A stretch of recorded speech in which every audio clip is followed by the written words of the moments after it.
বাড়ি দড়ি শাড়ি। বন্ধুরা, বাড়ি দড়ি শাড়ি এই 3 শব্দের ভিতরে একটি করে অক্ষর নিয়ে একটি ছেলের নাম তৈরি করতে হবে। আর ছেলেটির নাম কি অবশ্যই কমেন্ট বক্সে সুন্দর করে একটি কমেন্ট করতে হবে। আজকের ভিডিওতে হ্যালো বন্ধুরা, কেমন আছেন আপনারা? আজকের ভিডিওতে 5টি ধাঁধা নিয়ে চলে আসলাম। এই 5টি ধাঁধার উত্তর যারা দিতে পারবে অবশ্যই তারা কমেন্ট বক্সে 1 নম্বর, 2 নম্বর, 3 নম্বর বলে একটি সুন্দর করে কমেন্ট করে যাবে। দ্বিতীয় নাম্বার ধাঁধা আমাদের ইলিশ রামেন লটকন। ইলিশ রামেন লটকন এই 3টা শব্দ থেকে একটি করে অক্ষর নিয়ে বন্ধুরা একটি দেশের নাম তৈরি করতে হবে।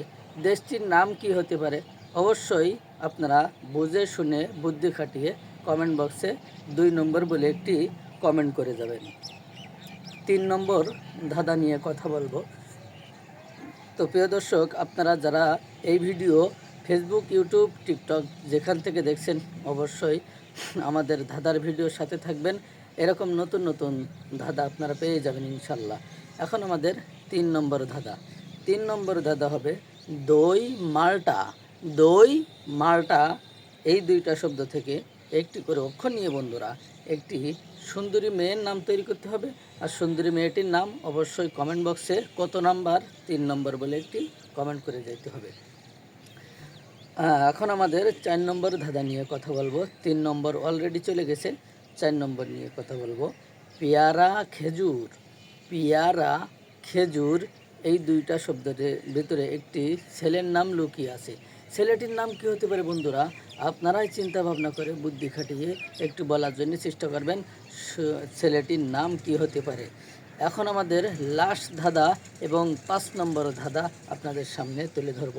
5 নম্বর ধাঁধা হবে ছাতা প্রদীপ পেয়ারা। ছাতা প্রদীপ পেয়ারা এই 3টা শব্দ থেকে একটি করে অক্ষর নিয়ে বন্ধুরা একটি সুন্দরী মেয়ের নাম তৈরি করতে হবে। আর সুন্দরী মেয়েটির নাম কি অবশ্যই কমেন্ট বক্সে সুন্দর করে একটি কমেন্ট রেখে যেতে হবে। প্রিয় দর্শক, আজকের ভিডিওর ভিতরে 5টি ধাঁধা আপনাদের সামনে তুলে ধরলাম। যারা বুদ্ধিমান চালাক আছেন অবশ্যই আপনারা এই 5টি ধাঁধা ভেবে চিনতে অবশ্যই কমেন্ট করার জন্য চেষ্টা করবেন। কমেন্ট করার নিয়ম হলো 1, 2, 3, 4, 5 এভাবে আপনারা 5টি ধাঁধার উত্তর দেওয়ার জন্য চেষ্টা করবেন। সকলে ভালো থাকবেন, সুস্থ থাকবেন। আজকের ভিডিও থেকে বিদায় নিচ্ছি। আমি গ্রামের ছেলে সাইফুল ইসলাম।